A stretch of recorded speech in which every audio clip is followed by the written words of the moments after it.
Est-ce que tu savais que le consulat général de Russie à Marseille a été victime d'une attaque terroriste? Le profil de ces terroristes est atypique, alors reste bien jusqu'au bout de la vidéo, je te donne tous les détails. Scène surréaliste lundi matin à Marseille, 3 explosions retentissent dans les jardins du consulat de Russie. Très vite, un périmètre de sécurité est établi, les forces de l'ordre et les marins-pompiers interviennent.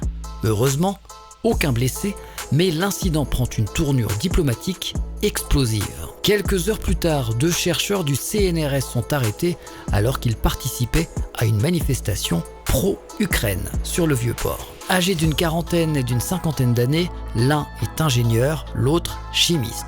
Ils avouent immédiatement les faits. On n'a même pas eu besoin d'appeler le KGB. Leur modus operandi, un mélange chimique d'azote et d'autres substances versées dans des bouteilles de soda de 50 centilitres et lancé par-dessus le portail noir du consulat. Un procédé artisanal mais scientifiquement efficace pour provoquer un bruit sourd et une forte détonation. Le CNRS tombe des nues, consternation, condamnation avec la plus grande fermeté et même une constitution de partie civile.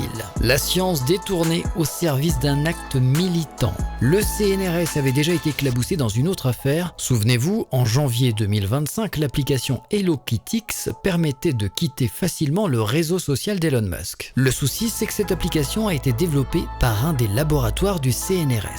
A-t-on utilisé de l'argent public? Enquête en cours. Mais revenons à l'affaire qui nous concerne à Marseille.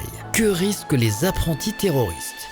Jugés en comparution immédiate, ils sont poursuivis pour dégradation par substance explosive et fabrication non autorisée d'engins explosifs. La peine peut aller jusqu'à 10 ans de prison. La Russie, elle, parle d'attaque terroriste et met la pression sur la France. Macron peut-il gérer cette crise diplomatique sans envenimer ses relations avec Moscou? Et toi alors, que penses-tu de cette affaire? Si tu as regardé la vidéo jusqu'au bout, n'hésite pas à écrire en commentaire CNRS apprenti terreau.